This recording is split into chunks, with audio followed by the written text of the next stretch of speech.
Selamat pagi pemirsa, mudik lebaran sudah segera menjadi arus balik masyarakat segera kembali memacu hidup, terutama di kawasan perkotaan. Dan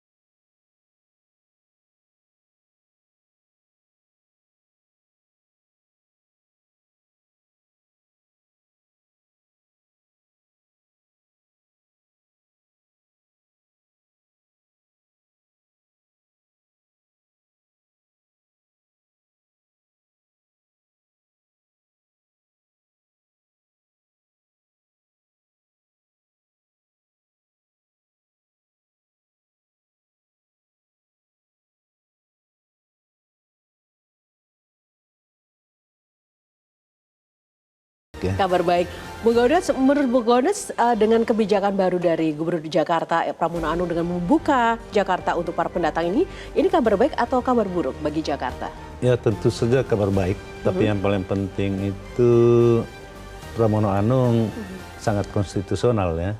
Kita tahu bahwa di dalam Undang-Undang Dasar 45 pasal 28H ayat 1 itu ditentukan tentang hak bertempat tinggal.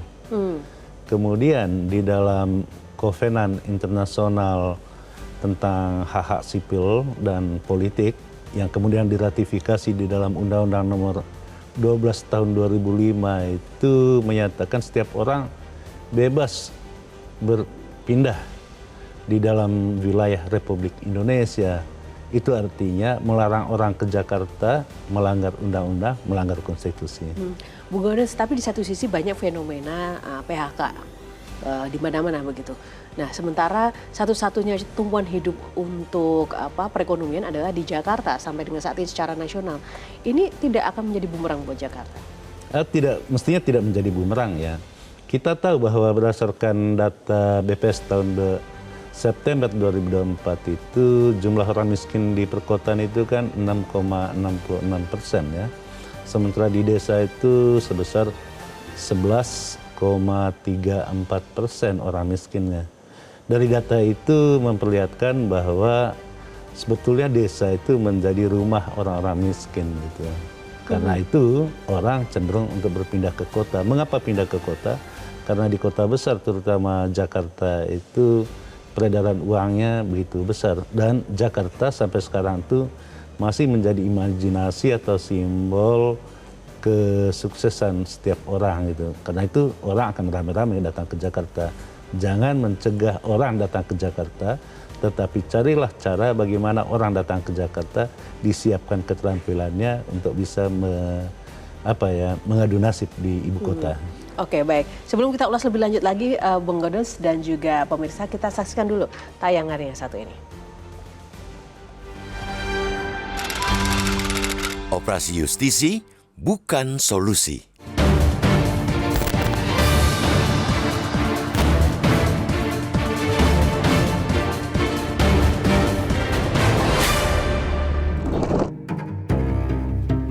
Mudik Lebaran sudah segera menjadi arus balik. Masyarakat segera kembali memacu hidup, terutama di kawasan perkotaan. Kehadiran kaum urban bagi sejumlah pihak dipandang sebagai beban kota, sehingga paling mudah dan lazim yang dilakukan oleh aparatur penyelenggara negara di kota-kota besar adalah menggelar tindakan hukum untuk menekan kehadiran pendatang baru dengan tajuk Operasi Justisi. Namun kebiasaan menggelar operasi justisi terhadap mereka yang tidak memiliki identitas di perkotaan tujuan kaum urban itu sudah mulai surut. Apa yang dilakukan Gubernur Jakarta Pramono Anung yang tidak hanya meniadakan operasi tapi bahkan melarang aparatnya menggelar operasi justisi ialah contoh perubahan cara berpikir dan bertindak terhadap pendatang itu. Tidak ada lagi drama razia KTP non-Jakarta bagi warga pendatang. Para wajah baru juga tidak perlu khawatir dipulangkan ke kampung halaman bila tidak memiliki KTP Jakarta. Gubernur Pramono yang berpasangan dengan Rano Karno dalam memimpin Jakarta itu lebih mengedepankan pendekatan kemanusiaan. Dinas Kependudukan dan Catatan Sipil hanya akan mengecek identitas pendatang, bukan mengusir mereka. Pendekatan pemimpin Jakarta saat ini mengadopsi cara serupa yang dilakukan sejak masa Anies Baswedan memimpin Jakarta. Tidak ada yang salah dengan melanjutkan program pendahulu, apalagi bila program tersebut baik adanya. Anies menyadari operasi justisi kerap tebang pilih, yakni menjerat mereka dengan taraf perekonomian rendah namun meloloskan mereka yang kaya. Makanya di masanya pendatang hanya diwajibkan untuk membawa surat kependudukan yang lengkap. Urbanisasi adalah sebuah pilihan bagi warga negara, apalagi bila melihat perputaran uang yang masih dominan di perkotaan. Kesempatan usaha dan pekerjaan juga lebih banyak di kota. Wajar saja masyarakat kian banyak berpindah ke kota, ibarat ada gula, di situ ada semut. Apalagi di tengah perekonomian di negeri ini yang penuh tanjakan berat. Ada puluhan ribu aksi pemutusan hubungan kerja atau PHK yang dialami buruh di berbagai daerah karena pabrik tempat mereka bekerja ambruk. Pesangon sejauh ini cuma seperti balsam penghilang rasa pening untuk sesaat. PHK yang terjadi jelang Lebaran jelas memaksa para buruh menguras dompet karena sudah tidak mungkin makan tabungan.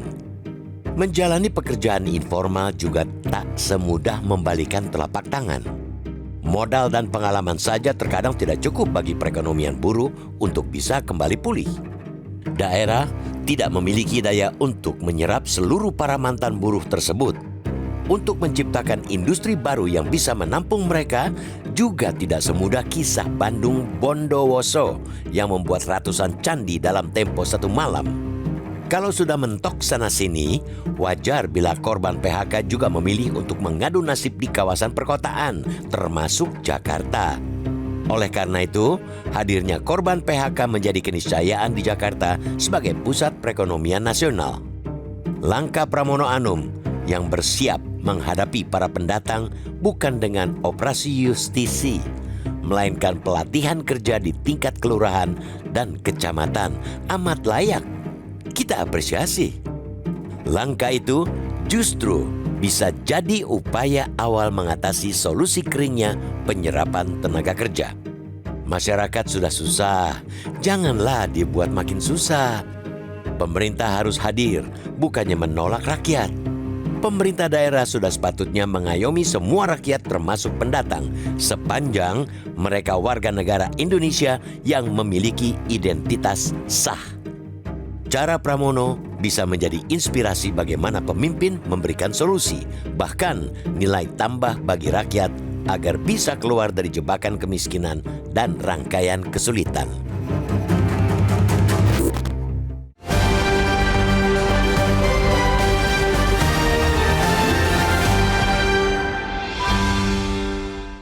Ya, itu tadi pemirsa, operasi justisi bukan solusi. Kita akan ulas lebih lanjut lagi bersama Bang Gaudentius Soehardi. Namun kita akan jeda dulu, sesaat lagi editorial masih akan kembali. Tetaplah bersama kami.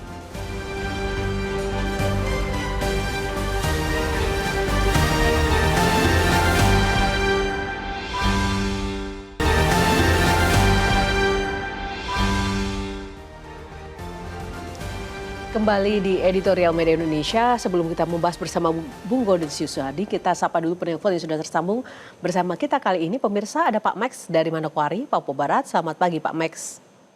Selamat pagi Mbak Yohana. Ya Pak Max, silakan Pak terkait komentar Anda di tema kali ini. Operasi justisi bukan solusi. Saya pikir begini, pemerintah harus membuka biji mata. Kenapa demikian? Iya kan? Artinya, selaku warga negara Indonesia dijamin dengan undang-undang, dia akan mencari kehidupan karena dalam undang-undang dasar mengatakan bahwa bumi, tanah, air adalah milik negara, dikuasai sepenuhnya oleh negara, tapi dimanfaatkan sebesar-besarnya bagi kemakmuran rakyat. Dengan demikian, ketika dia tidak mendapat penghidupan yang lain di satu tempat, dia akan berpindah. Nah, apakah dengan adanya operasi justisi bisa menjamin kehidupan mereka dari pihak pemerintah? Kan tidak. Ya, saya terima kasih dengan Pramono Anung. Ya, tetapi hal ini bukan terjadi juga di ini. Mohon maaf, setiap kapal masuk di wilayah Papua, kalau saya mengamati ada muka-muka baru yang turun dari atas kapal di Sorong, di Manokwari, Karena mereka harus berurbanisasi ke daerah-daerah untuk mencari. Dan diterima di sini. Yang penting, kehidupan mereka baik, kelakuan mereka baik, jangan bawa hal-hal yang mempengaruhi negatif generasi muda di satu daerah. Jadi langkah yang dilakukan Pak Pramono Anung itu satu langkah yang positif karena beliau memahami betul Undang-Undang Dasar Negara Republik Indonesia dan pemerintah pusat melalui kebijakan-kebijakan harus melihat ini sehingga jangan membuat hal-hal contoh seperti kemarin ketika Sirtex Prabowo Subianto bilang itu tidak ada masalah, tapi kemudian terjadi PHK besar-besaran, itu kan masalah. Banyak perusahaan sudah mulai menutup operasionalnya, terjadi PHK. Ini kan masalah besar bagi pemerintah Indonesia. Ya kan? Baik, Pak. Pemerintah hendaknya berpikir bagaimana mencari solusi untuk mengatasi ini semua sebelum terjadi bencana lebih besar dalam negara ini. Baik, terima kasih Pak Max. Masukannya dari Manokwari, Papua Barat. Silakan Bung Gades. Ya benar sekali bahwa orang itu akan berpindah tempat ke tempat yang menarik buat dirinya. Tentu dengan catatan ingin memperbaiki mutu hidupnya. Nah pertanyaannya, apakah hanya pemerintah di kota-kota besar, khususnya Jakarta yang harus mempersiapkan? Tentu saja tidak. Ada dua faktor di sini. Yang pertama sekali itu adalah faktor pendorong mengapa orang keluar dari desanya. Tentu seperti yang saya katakan tadi, faktor kemiskinan. Sebanyak 11,34% itu orang miskin tinggalnya di desa. Karena itu mereka akan ke kota.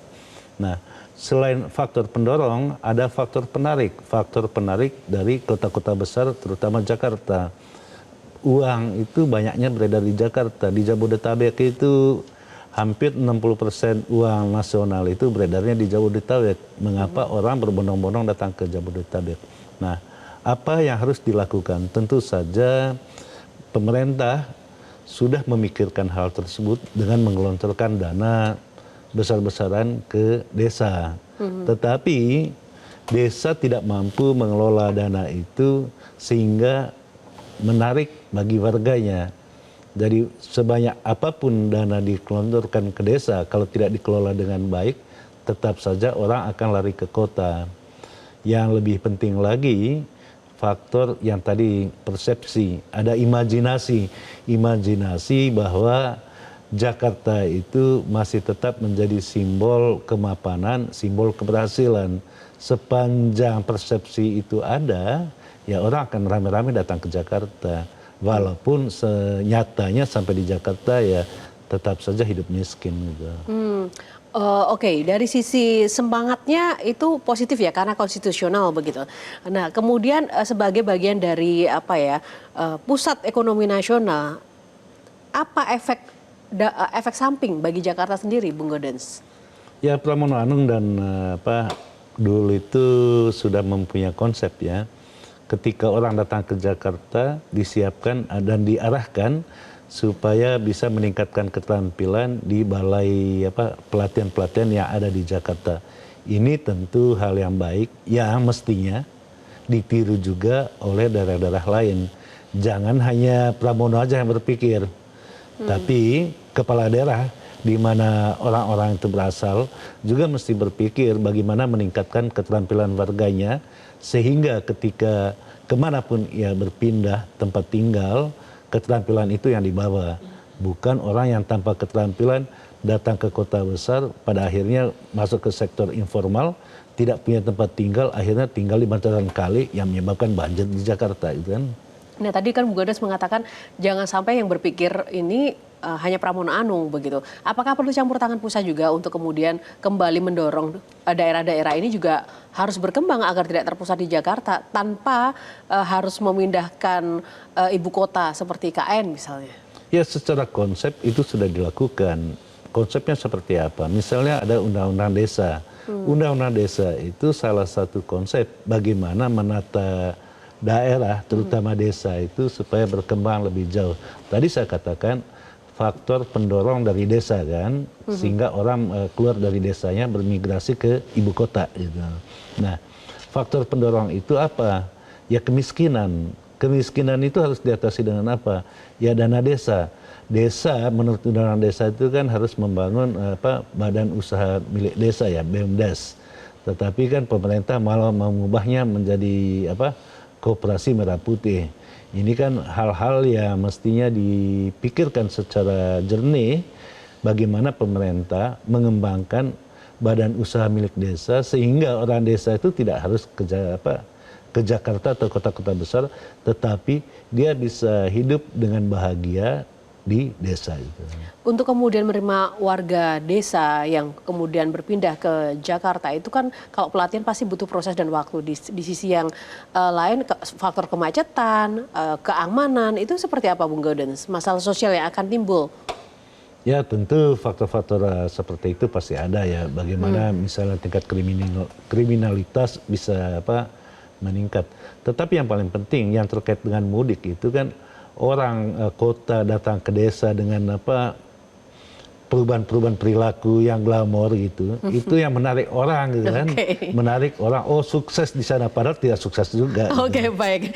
Kita akan lanjutkan seusai jeda Bung Gaudens, menarik sekali. Sesaat lagi pemirsa hanya di Editorial Media Indonesia.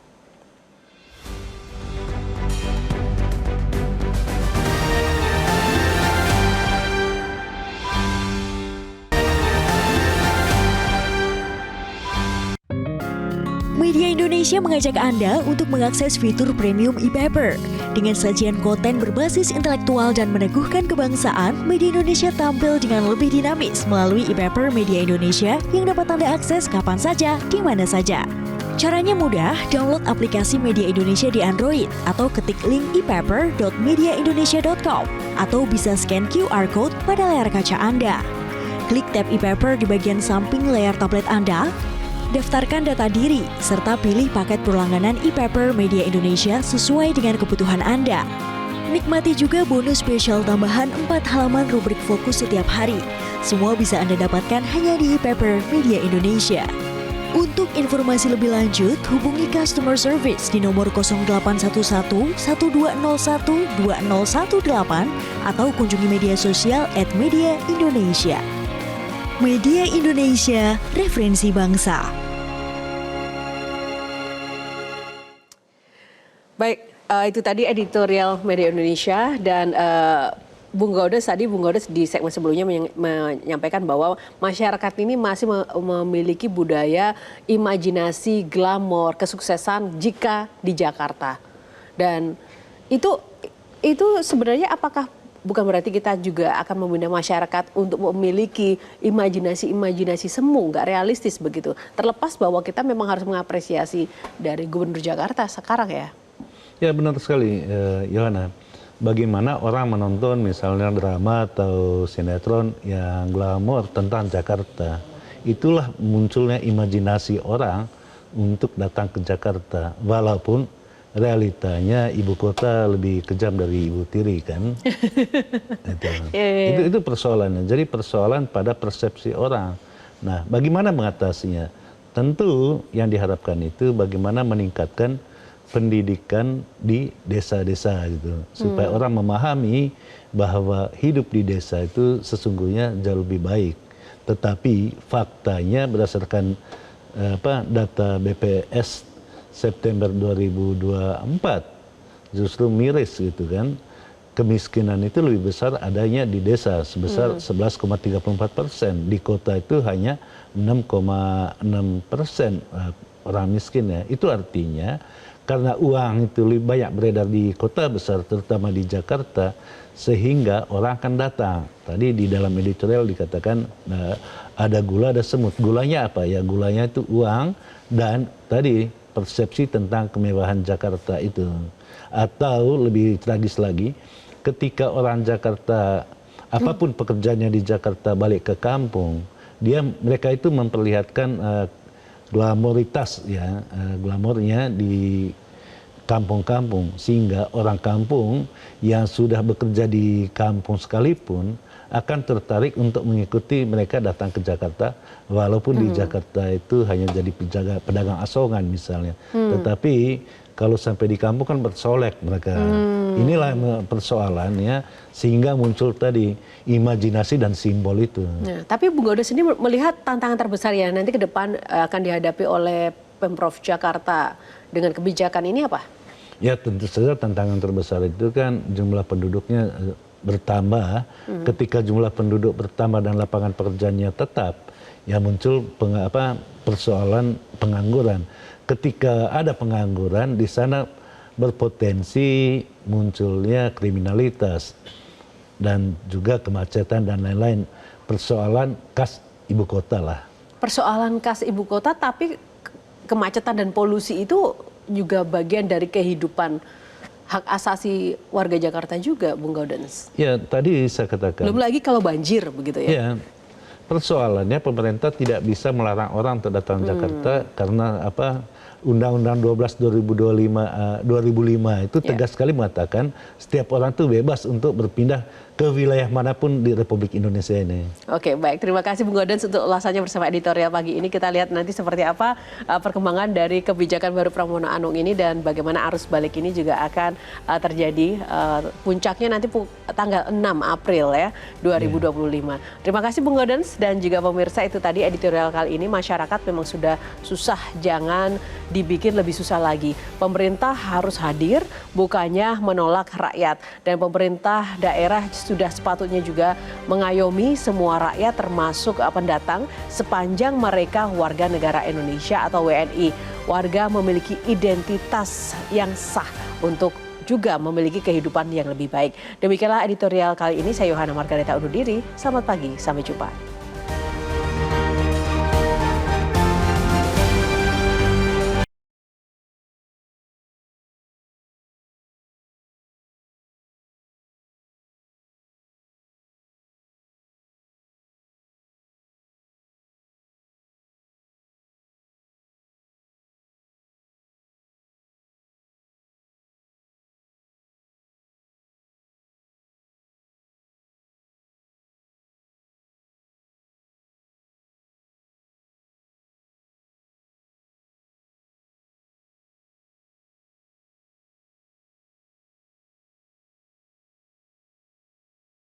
Download Metro TV Extend sekarang.